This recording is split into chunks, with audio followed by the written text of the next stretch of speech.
kweli. Alipite yeye au nipite yeye. Basi unakuta tuko kimya. Mnakuwa kimya. Mara nyingi. Yaani aidha nikute mimi atakuwa. Sasa kwenye matawi unaruka. Yaani wewe umo kwenye matawi unaruka kwa ajili ya nini? Mkikutana mahali unakuwa kimya, anakuwa kimya. Sasa kwa nini wewe unakuwa kimya? Nacho kuuliza kwa sababu sasa wewe kwa nini unakuwa kimya? Wewe naongea na wewe. Wewe kwa nini unakuwa kimya? Maelezo yangu mzee nimeshazungumza, nimesema kwamba katika moja kitu ambacho sitii maanani sana. Kwa wote kama kawaida. Kwa wote, sio kwa wote. Na hata hapa baadhi unaweza kukuta tumekaa hata meza tujawahi kusaidiana. Wangapi mnaniana naweza? Sio kununiana research. Wangapi amsalimiana naweza kukutana? Wangapi ambao mkutana hapa amsalimiana naweza? Asina salimiana kwa mateke. Napigana hivi. Nacho kizungumza zaidi kwamba tunaweza sio kwamba tumemuona, tunakutana tu kwa mbali. Wakati mwingine akija ulipo, ukaja alipo, mnakaa kimya. Wewe unakaa kimya, unakaa kimya. Naanza na wewe. Kwa nini unakaa kimya? Sasa sababu ni ile hiyo, sina sababu. Kusema pengine ni sababu kwa nini hiyo ni nzuri? Wajua ni dudu nalo lina kiburi. Hapa nimeshaanza kutoa mishipa lina kiburi. Hiyo sababu kwa nini inafiti kwa mtu mmoja. Salamu sio lazima kwa mtu mmoja. Sasa yawezekana kwa namna ambavyo mimi nilifikiria kwamba yeye baada ya ile tukio nahisi mimi ni kama tuaje jihad.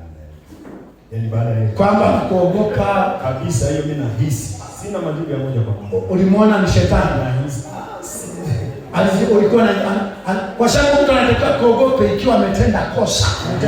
Kwa hiyo ikiwa ametenda kosa, yawezekana pengine anafahamu historia yangu, pengine ni mtu anaelewa kwamba anakuwa na hasira. Sasa yawezekana yeye baada ya ile tukio ni kama ni jihad. Kwamba utampiga. Sijajua sasa taeleza na siku hapa. Alafu wewe uwezi ukiwa mtu mzima ambaye anakuogopa sasa. Uwezi ukachukulia katoto ili kenyewe wewe unakasemesha. Kumchukulia sasa hiyo mzee mimi yuko mbali sana. Kabisa napenda kwenye siwezi. Na pengine kama nitaanza kujifunza ile kiwalisi. Uwezi kwa sababu wewe ni bora kuliko Biblia. Si kana kwamba ni bora. Mimi ni dhaifu sana. Sina uhusiano wote kusema kwamba naizidi Biblia kwa lolote, hapana. Ila tu ni ile kuchukulia kawaida. Haya, utarudi. Wewe nini amsemeshe mkutano? Amsalimie. Cha kwanza kabisa, kama kuna kitu ambacho nilimfanyia kibaya, niko lazima kumwomba msamaha. Lakini mara kadhaa nikiwa nimekutana naye nilimsalimia. Na mara ya mwisho nilipoacha kumsalimia, mara kwanza nilimsalimia akiwa anachota maji hapo.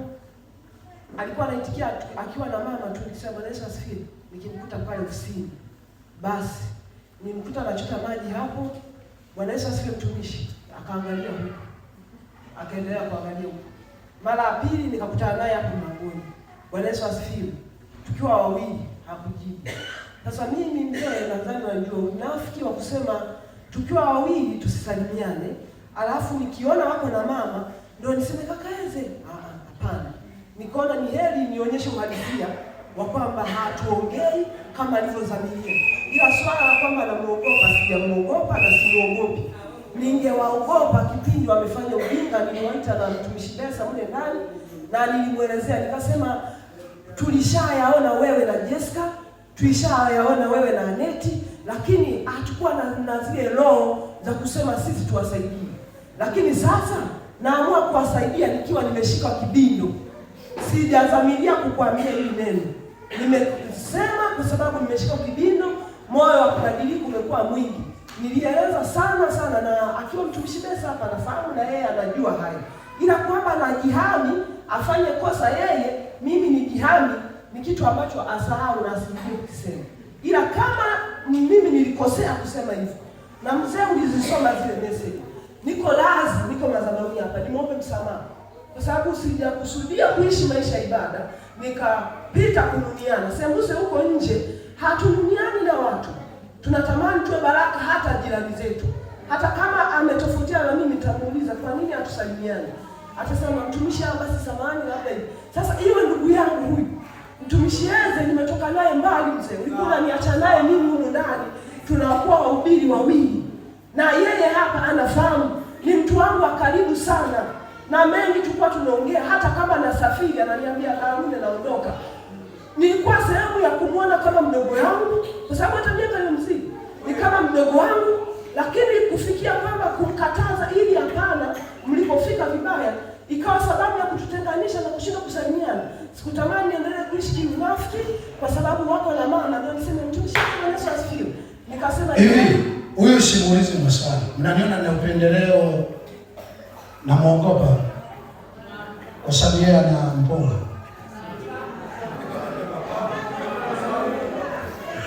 Yaani naona yeye anaongea, mimi nimedua. Lakini yule anapoongea tu namsemesha mswali. Huyu kwa sababu ni maskini, si ndio? Hana faida yoyote kanisani, si ndio? Hata kinanda chake akipiga hatuna kazi nacho, si ndio?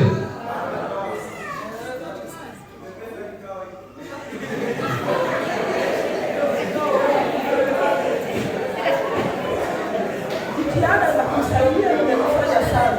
Hata kwa bahati mbaya zaidi, mama naona hakukijua vizuri. Akanipigia simu mama, akasema Arune uko wapi? Nikasema siko Sido. Akasema Dasifa yuko huko. Nikasema mimi siko Sido, niko Soweto nakuja Dawai. Akasema basi tunikuta Isiese. Nikasema sawa. Nimepitia pale Isiese, ila dhamira yangu ilikuwa ni wahi kufanya ibada hapa kuomba. Nilipopitia pale ofisini, mtumishi Eze hakuwepo. Mama nikawa nampa zile fedha kwa sababu mtumishi wake hakuwepo. Bahati nzuri akawa anafika yeye. Na mimi amenikuta pale. Yeye naye usinitibue. Usinitibue naye. Sawa. Mtumishi Eze akawa anaingia anafika. Anapofika hakusalimia, wakaishia kuongea na mama. Mimi nikahesabu zile pesa, nikasema nikawa na mtumishi naye kuwepo. Nikampa mama akasema unanipa mimi fedha hizi kwa sababu mimi sio wakala. Lakini sikutaka nimueleze, ila baadaye ninapompa zingine akasema mimi sikupi. Simpie mtumishi Eze, mpe mwenyewe. Akasema mama mimi siwezi kumpa mtumishi Eze. Na ni kweli nikaondoka. Sikutaka nionyeshe unafiki kusema basi hapa nikae sawa naye. Hapana baba, mimi hivi niko tayari kupigwa fimbo kwa hili. Kuonyesha unafiki kwamba mama yupo au wewe upo, tukaonekana tunachekeana, ni heri tutibuane ili utupane. Lakini nikisema nionyeshe uzuri kwake wakati sisi tukiwa wawili tunagombana na uliyesemelea kwamba sisi naweza tuongee ni wewe au ni mama ya kondoo? Mimi hapa wakati unasema baba, wewe unasema kwamba hapa kanisani hakuna mtu ambaye wanaminiana. Mimi nilisimama pale mlangoni nilikuwa nakunywa maji wanitengenezea pale. Nikamwambia mama tupo sisi. Nataka ujue yani huyu alisema sikutaka niwe tunacheka mbele za watu, lakini tukiwa wenyewe kumbe kuna kitu hakiko sawa. Lakini wakati huo anatafuta suluhisho. Ndio maana nilipoongea akajisemelea yeye. Kuna wengine ambao nikisema kila mmoja anajificha. Lakini yeye niliposema akajisemelea yeye, na mimi hiyo taarifa nimeitoa kwake. Sasa huyu mmoja ni kama yeye namuogopa. Yeye ni kama namuogopa. Lakini ukitaka ujue namuogopa aliposema huyu. Sasa huyu akaja, hapo nikasema sina huyu hapa kanisani. Hapa sina huyu.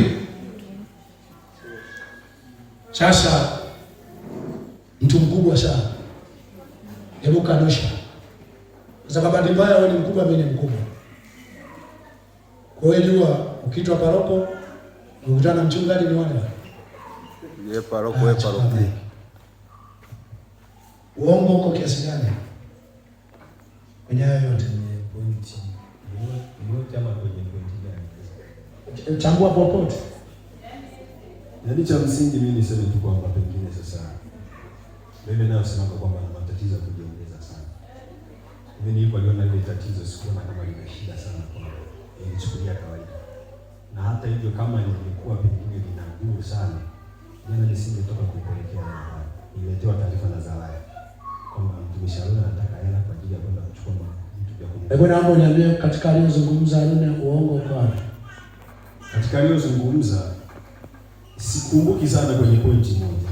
Aliyosema kwamba nilikuta pale kanisalimia. Ya pili unaikumbuka? Katika mengine yote aliyozungumza ni kweli. Amela sasa sikukana nilikuta ingia tu ndani sikusalimia, hiyo ni kweli. Kwa sababu sasa ilikuwa ni mwendelezo wa Mungu atoka. Na ulijiona umefanya vizuri. Kiuhalisia sio kwamba nilikuwa nimefanya vizuri. Toka kipindi kile cha nyuma mara nyingi nilikuwa kama nahukumika sana ndani kwamba sasa huyu kama tulikuwa karibu sana, lakini kwa sasa na hizi ni kama yuko mbali na mimi. Lakini shida kubwa ambayo nilikuwa naiona kwangu ilikuwa shida hiyo.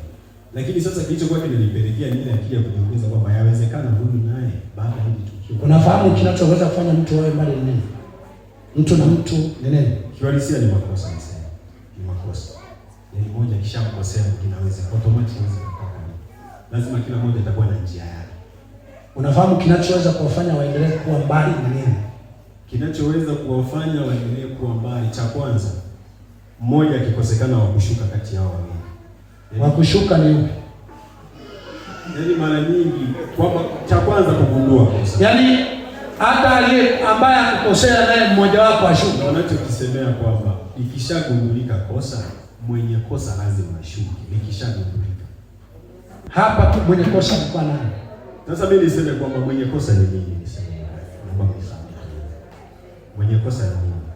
Kwa sababu kiuhalisia hata katika haya, wewe ni paroko, unajua kuongea sana. Mwenye kosa ni wewe, ni kwa sababu unaniogopa na nakulazimisha unaongea mbele za watu, kuna kosa unaliona.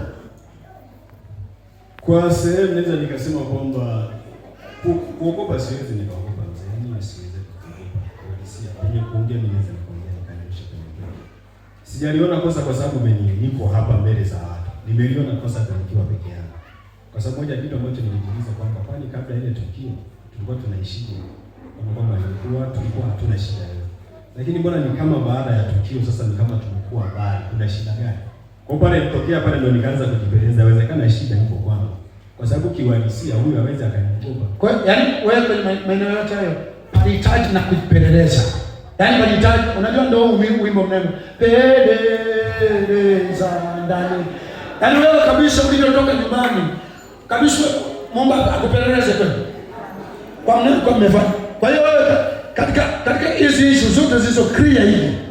Hizo clear hivi. Kulikuwa na mahali ulianza na kujipeleleza.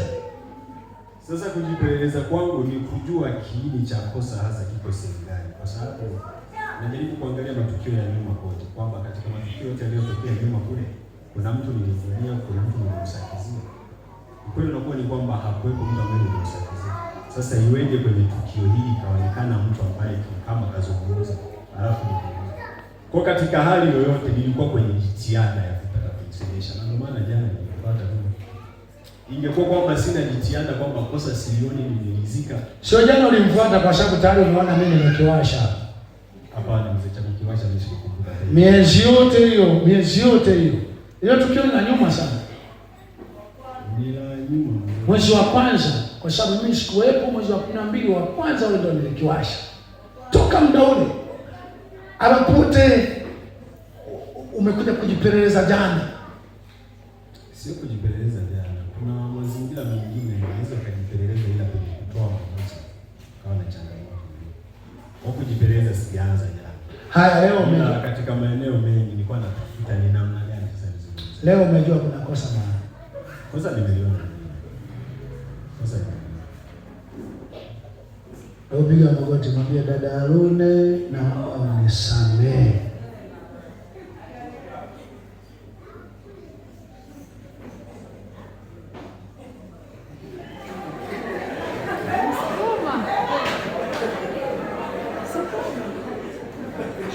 Ngoja nisikatishe. Unanyongeza gani kwenye hili neno ninalokuambia mimi?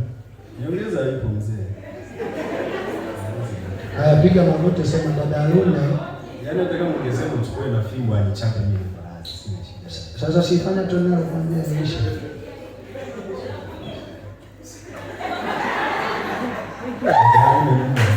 Ongea vizuri. Mara ya pili. Dada Harune naomba unisamehe. Mara ya tatu. Mpe maiki Haruna, ukiwa hapo hapa Haruna, na wewe sema lolote. Unasemaje? Msamehe mdogo wangu.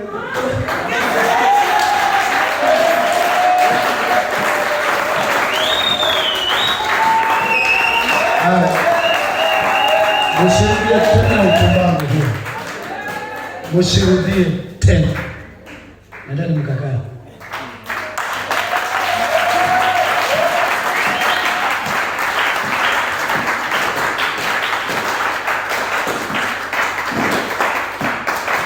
Hili juacho, mnahitaji mtu. Kweli mmekuwa ni wakubwa sana, lakini mnahitaji mtu. Hili sio kwa ajili yangu. Ukimwangalia Haruni, ana mtu ambaye amtaki kwa sasa. Ukimwangalia Hezekia, ana analotafuta kanisani. Anatafuta ile tu ya kwamba lilotakiwa la Mungu lifanyike kwenye maisha yako. Lakini apite wapi? Mnamhitaji mtu.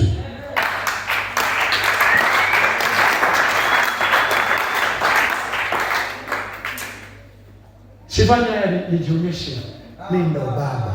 Kuwa uyaone, uweze ukafanya hiki ninachokifanya kama kuna maana na wewe mwenyewe kuna viashiria fulani vya mambo ambayo sio wewe hautafanya. Hata hapo tu ulipo haufanyi katika maeneo mengi. Haufanyi.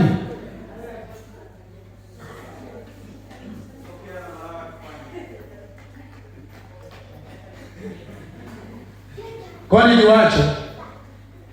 nijuacho katika wakati Mungu kaniweka katikati yenu, nitatimiza wajibu wangu wa kuwafanya nyinyi kuwa mtu mmoja, lakini mmoja anayebadilika kuwa kwenye asili ya kuumbwa iliyokuwa imekusudiwa. Na inaweza tu kusema wema mkubwa, hiyo nguo umependeza. Sio mtadanganya naje na mume wako na manunua za Dubai. Hivi atakwambia hapo mume wako kama umependeza sana. Wewe. Mimi nawaita wewe. Mimi sina mtumishi. Umeonaje mkao?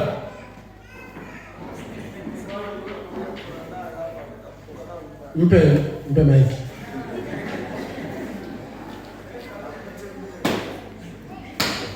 Eti nilipita mbele hapo achana naye yule naye kichana.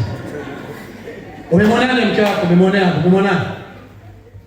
Kijumla anapendeza sana. Hebu mwambie mke wangu umependeza sana. Amfuate pale pale baba.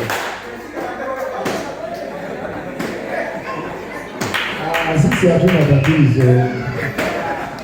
tatizo. Mke wangu umependeza sana.